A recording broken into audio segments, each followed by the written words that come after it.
Hello guys, नमस्कार। आज जिस मूवी को मैं एक्सप्लेन करने वाली हूँ ये 2019 में रिलीज हुई एक सुपर हीरो हॉरर फिल्म है जिसका नाम है ब्राइटबर्न। इस मूवी को IMDb में 6.1 रेटिंग मिली हुई है और 77% गूगल यूजर ने इस मूवी को लाइक किया है। दोस्तों, अगर वीडियो अच्छी लगे तो प्लीज चैनल को सब्सक्राइब एंड वीडियो पर लाइक और एक कमेंट जरूर कर दीजिएगा ताकि मुझे और ऐसे वीडियोस बनाने की मोटिवेशन मिले। तो स्टोरी की शुरुआत होती है ब्राइटबर्न सिटी में रहने वाले एक कपल को दिखाते हुए। काइल और टोरी दोनों शादी करके एक साथ काफी खुश थे। दोनों फैमिली भी स्टार्ट करना चाहते थे, लेकिन सैडली बहुत कोशिशों के बाद भी टोरी को बच्चा नहीं हो पा रहा था। लेकिन एक रात जब अचानक से उनके घर के सामने एक स्पेसशिप आके गिरता है तो उनकी ये ख्वाहिश भी पूरी हो जाती है। उनको जंगल में से एक बच्चा मिलता है जो उसी स्पेसशिप में आया हुआ था आउटर स्पेस से। अब काइल और टोरी उस बच्चे को खुशी खुशी अडॉप्ट कर लेते हैं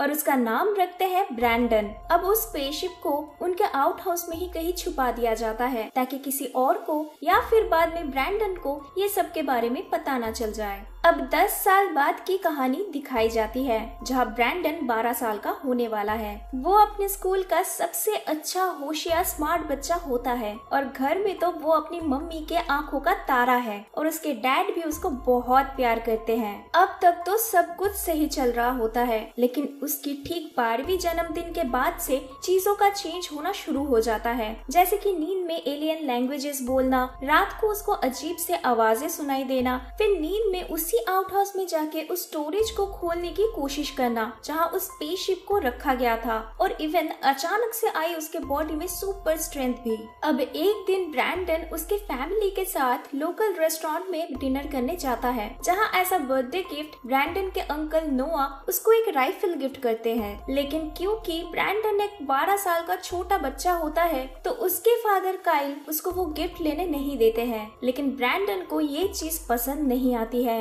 और वो सबके सामने अपने फादर पर गुस्सा करने लगता है, जिसके कारण वो लोग डिनर छोड़ के सीधा घर चले आते हैं। अब काइल और टोरी को ब्रैंडन का ये एटीट्यूड काफी अजीब लगता है क्योंकि इसके पहले उसने कभी भी ऐसे बिहेव नहीं किया था। तो इसीलिए काइल और टोरी वीकेंड में कैंपिंग ट्रिप में जाने के लिए डिसाइड करते हैं ताकि वो दोनों ब्रैंडन के साथ ज्यादा से ज्यादा टाइम स्पेंड कर सके। अब एक दिन सुबह काइल नोटिस करते हैं कि ब्रैंडन खाना खाते टाइम फूड को चबा गया है और इधर टोरी को ब्रैंडन के रूम में से कुछ ह्यूमन ऑर्गन्स के पिक्चर्स के साथ साथ लड़कियों की हाफ न्यूड पिक्स भी मिलती है। इधर काइल को समझ आने लगता है कि ब्रैंडन के साथ कुछ तो अजीब है। हालांकि काइल और टोरी को शुरू से ही पता थी कि ब्रैंडन बाकी इंसानों से थोड़ा अलग है क्योंकि वो बचपन से ही सुपर हेल्दी रहा है। ना कभी उसको चोटें लगी है, हड्डी टूटी है और ना कभी वो ब्लीड आउट हुआ है। अब काइल और टोरी सोचते हैं कि ब्रैंडन बड़ा हो रहा है और इसीलिए शायद उसके अंदर फिजिकली एंड मेंटली बहुत सारे चेंजेस आ रहे हैं और इसीलिए वो दोनों डिसाइड करते हैं कि काइल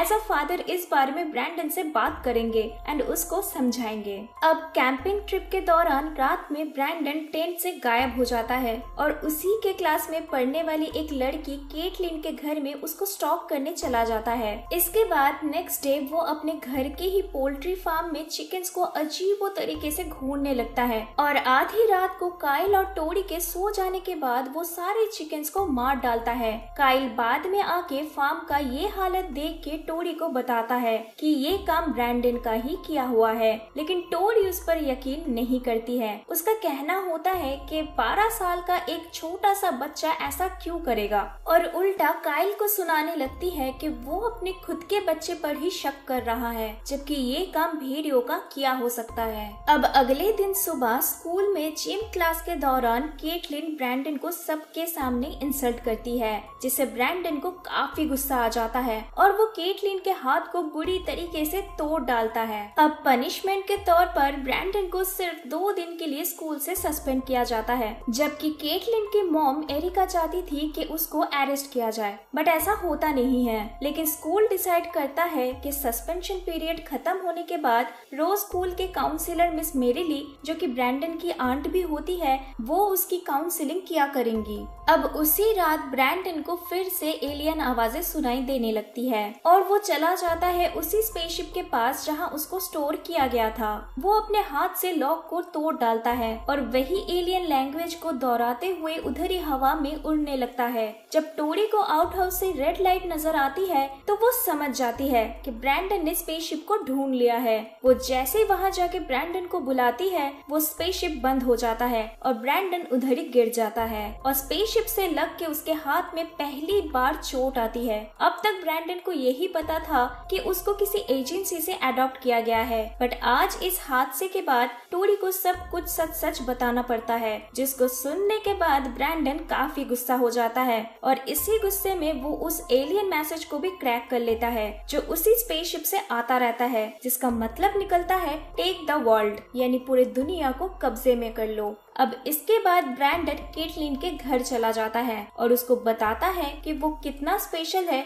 जो कि उसको आज पता चला है और जल्दी वो पूरी दुनिया को पता चल जाएगा। केटलिन डरते हुए जब कहती है कि उसके मॉम ने ब्रैंडन के साथ बात करने से मना किया है तो वो गुस्से में केटलिन के घर से सीधा उस रेस्टोरेंट में आ जाता है जहाँ केटलिन की मॉम एरिका काम करती है। अब इधर क्लोजिंग टाइम होने के कारण रेस्टोरेंट में एरिका के सिवाय कोई नहीं होता है। पहले ब्रैंडन उसको बुरी तरीके से डराता है और फिर उसको मार डालता है। अब सुबह पुलिस को क्राइम सीन पर इन्वेस्टिगेशन के टाइम उनको एरिका की बॉडी तो कहीं नहीं मिलती है, बट वो लोग रेस्टोरेंट के ग्लासेस में एक अजीब सा सिंबल नोटिस करते हैं। अब स्कूल में काउंसलिंग के टाइम मैरिली को जब ब्रैंडन के बर्ताव में कोई भी प्रोग्रेस नहीं नजर आता है और वो गिल्टी भी नहीं होता है केटलिन के हाथ को तोड़ डालने के लिए, तो मैरिली उसको बताती है कि ये सब कुछ उसको कल अपडेट करना होगा पुलिस और उसके पेरेंट्स को। अब इसके बाद रात को ब्रैंडन उसके आंट के घर चला जाता है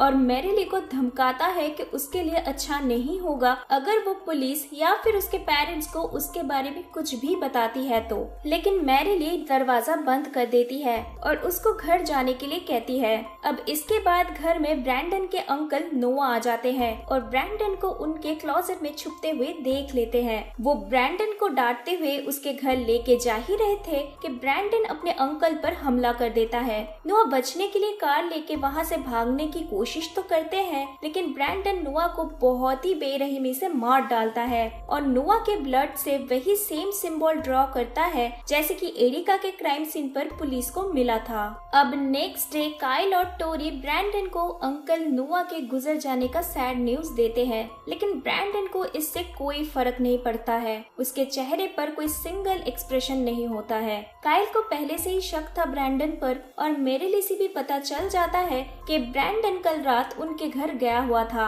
अब काइल उसको सब कुछ सच सच बोलने के लिए कहता है, लेकिन ब्रैंडन अपने फादर को धक्का मार के ऊपर चला जाता है। उसका ये सुपर पावर देख के काइल और भी ज्यादा श्योर हो जाते हैं कि जो भी कुछ हो रहा है वो सब कुछ ब्रैंडन का ही किया हुआ है। अब ब्रैंडन के रूम के तलाशी के टाइम काइल को उसके रूम से एक शर्ट मिलता है जिस पर नोआ का खून लगा हुआ था। वो टोरी को तभी के तभी बताता है कि ब्रैंडन अब वो पहले वाला मासूम सा बच्चा नहीं रहा बल्कि सबके लिए एक थ्रेट बन चुका है, बट टोरी उसके हस्बैंड पर बिल्कुल यकीन नहीं करती है। लेकिन काइल को अंदाजा हो गया था कि अगर ब्रैंडन जिंदा रहेगा तो बाकी लोगों की मौत पक्की है और इसीलिए वो ना चाहते हुए भी मजबूरन उसको शिकार के बहाने ट्रिप में लेके जाते हैं और मारने की कोशिश करते हैं, लेकिन गोली लगने के बाद भी ब्रैंडन को कुछ नहीं होता है। अब जब काइल को रियलाइज होता है कि ब्रैंडन को ऐसे मारा नहीं जा सकता है तो वो उससे माफी मांगने लगता है, लेकिन ब्रैंडन उसके फादर को मार डालता है।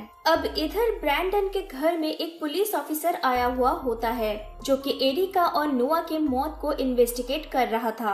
एरिका की बेटी केटलिन और नोआ की वाइफ मैरिली दोनों के बयानों के बाद उनको भी ब्रैंडन पर शक था और उनको लगता है कि क्राइम सीन पर जो सिंबल मिला हुआ है वो शायद ब्रैंडन का सिग्नेचर है। डबल बी मतलब ब्रैंडन ब्रायर। अब टोरी पिक्चर देख के इस सिंबल को पहचान तो लेती है, लेकिन पुलिस को कुछ नहीं बताती। अब पुलिस के जाने के बाद वो जल्दी ब्रैंडन के रूम में चली जाती है। ब्रैंडन के नोटबुक पर टोरी को वही सेम सिंबल और एरिका एंड नोआ के मरने का मोमेंट भी ड्रॉ किया हुआ मिलता है। अब सब कुछ पता लगने के बाद टोरी काइल को कॉल लगाती है, लेकिन फोन ब्रैंडन उठाता है और बताता है कि काइल अब नहीं रहा और अब वो टोरी के लिए घर आ चुका है। इसके बाद ब्रैंडन पूरे घर को तोड़ने लगता है क्योंकि उसको समझ आ गया था कि उसके मॉम को सब कुछ पता चल गया है और वो भी उसके अगेंस्ट हो गई है। और इधर टोरी जैसे तैसे खुद को बचाते हुए 911 पर कॉल कर देती है। अब पुलिस तो वहाँ आ जाती है, बट ब्रैंडन उन दोनों पुलिस ऑफिसर को उसके मॉम के सामने मार डालता है। अब यही सब चलते टोरी को याद आता है कि वो शिप ब्रैंडन को हर्ट कर सकता है और इसीलिए वो जैसे तैसे आउट हाउस में पहुंच जाती है उस स्पेसशिप के पास, लेकिन वहाँ उसको एरिका की कटी हुई लाश मिलती है। टोरी जल्दी से शिप का एक टुकड़ा वहाँ से ले लेती है। जब ब्रैंडन वहाँ आता है तो टोरी उसको हग करके प्यार से समझाने की कोशिश करती है और पीछे से उसी शिप के टुकड़े से उसको स्टैब करने जाती है, लेकिन ब्रैंडन टोरी का हाथ पकड़ लेता है। अब गुस्से में ब्रैंडन टोरी को लेकर आसमान की ऊंचाइयों में चला जाता है और अपने मॉम को मारने के लिए वहाँ से फेंक देता है। अब राइट आफ्टर उसके मॉम को फेंकने के बाद ही ब्रैंडन के नजदीक एक पैसेंजर प्लेन आते हुए दिखाया जाता है। नेक्स्ट डे न्यूज में बताया जाता है कि वही पैसेंजर प्लेन काइल और टोरी के घर के ऊपर क्रैश हुआ है और इस क्रैश में सारे पैसेंजर्स के साथ साथ काइल और टोरी भी मर गए हैं और सिर्फ उनका बेटा ब्रैंडन इस हादसे को सरवाइव कर पाया है।